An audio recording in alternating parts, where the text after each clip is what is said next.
Brother, can you give me a spot, brother? Yeah, I got you, bro. Oh, fuck. Yeah. Just strip it down to 2 plates, brother. Yeah, that's good, bro. That's good. It's good, brother. Yep.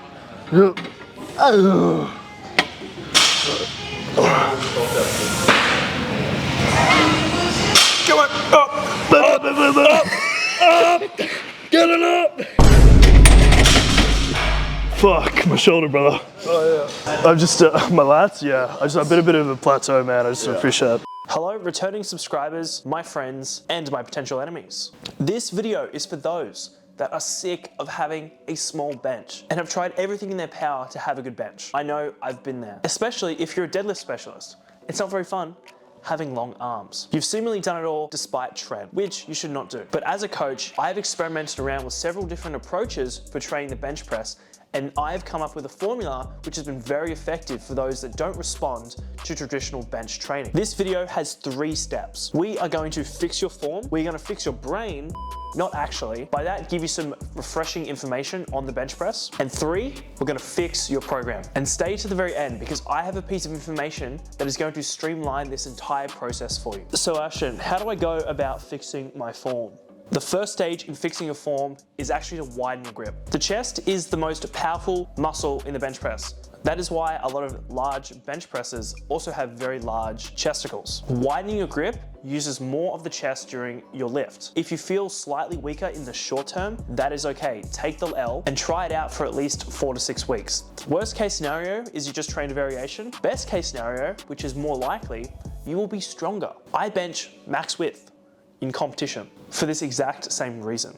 Especially if you're a long boy like me, going wider can be very useful. Second key point is having a soft touch on the chest. A common mistake that I used to do when I used to bench press is I would sink the bar into my chest. Why is that a problem? You lose tightness and you lose your position. The bench press is so technical that losses in position have a huge effect. Sometimes with the deadlift, if you have enough ammonia and enough back slaps, you'll be sweet. But with the bench press, you need to be technically on, 100% all the time. A third point, I don't know if you've considered this, but having open ribs. What I mean by that is having a nice open chest and the barrel rib cage. This puts your shoulders and your chest in the best position to produce the most force. It is the safest position and is also the strongest position. So as you are lifting, bring your chest to the bar and open up as much as possible. You know, I really feel like I could be treated better, you know, like my boyfriend, he always makes me have to clean up the dishes. The last point when it comes to your form is the elbow tuck. A lot of close grip lifters, they will do the tuck and fuck. Their elbows are literally right next to their body, but no girls are right next to their body. You don't want to be super flared, but you don't want to be super close. A 45-degree angle is likely best for most people. Play around with that and see what feels the strongest. Again, if you are weaker in the short term, that is okay. You are being put in a better position. 45 or slightly higher is the best range for most people. And by most, I mean 95%. You are definitely gonna feel weaker if you have been doing it wrong for longer than a year, even 5 years. But I promise you that if you pull back, bring the elbows in a little bit, or bring the elbows up, you will feel much better. That is the experience that I had, at least anyway. So what should I be knowing about the bench press, Ashton, to enhance my performance? So I want you to imagine something. You are a 200 kilo deadlifter. You walk up to the bar, you deadlift 100 kilos, you put it down, how do you feel? You feel completely fine. You have not changed a single bit. Are you gonna go home, take 2 days of rest to recover from that session? The answer is no. So systemically, 100 kilos is not much at all. It is the same thing for bench. Locally, your muscles might get sore, but from a systemic fatigue, it is so low impact, it is not funny. If you have a weak bench press, you're basically a light female squatter. You can recover so quickly. The advantage, you can handle super high frequency. You can handle super high relative weight.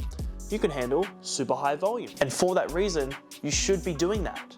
If you're struggling to grow your bench press, upping your frequency, your sets, your weights, your volume, it all makes a huge impact. Because you recover so quick on bench, you can take 2 rest days and you can max out and hit an insane bench number. Bench peaks very quickly and very easily. For that reason, you can peak your bench every single week during training. So let's leverage that. This is not a common strategy that you hear thrown around everywhere, which is why you are lucky to have clicked on this video. In the next section, we're going to explain exactly how to do that. When it comes to weaknesses in the bench, for example, struggling to lock out, not getting off your chest, we need to be using a holistic approach when it comes to our programming. I used to make the mistake of just blasting triceps because my lockout was bad. The problem actually was that I was losing position when I'd press off the chest. Weaknesses are often a cause of something else.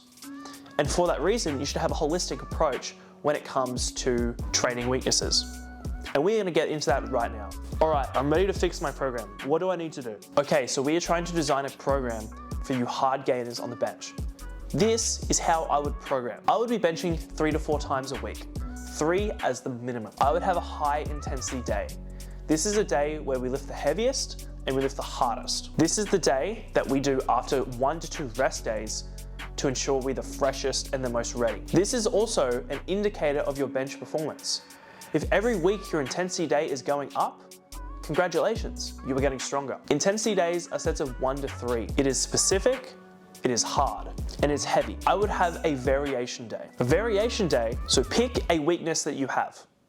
For most people, that is losing position. For some people, that is lockout without losing position. And some just can't get it off their chest. You can pick whatever accessory is best for you. Some good examples are Larsen press, medium grip bench press, just to name 2. Pick what works best for you. This session, you'll be programming reps of 4 to 6. And this day is to focus on your weaknesses. It's good to program this after your intensity day, because typically this is a hard session and it's going to impact your intensity day if done beforehand. We then have a moderate bench day. This is typically too light to be classified as a heavy bench day. We'll do long pause bench or tempo bench, and this is just to get more frequency and practice in. This will result in adaptations.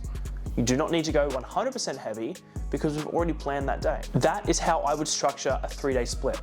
But what about a 4? You have 3 options to choose from. You can do another moderate day, another variation day, or even a light day. All of these work perfectly. Remember, the key factors is driving up frequency, but how do you decide between which 3 is best? It depends on how far you are from comp and your particular goals. Make the most informed decision for you. There you have it. There is my secret formula for bench press. It's not really a secret. It's just for those really, really hard gainers in the bench. But what about my offer that I said I was going to give you? If you do not want to have to write a bench program at all, ever, you don't want to write it because it's complicated and you want an expert to do it for you, click the first link in my description. I am taking email addresses for those that want to be the first to hear about my bench program that I'm creating. Click the link, type in your email address. I will email you a pre-release before we launch it to the public so that you are the first one to get it. If that sounds like a compelling offer, then go ahead and hit that link in the description.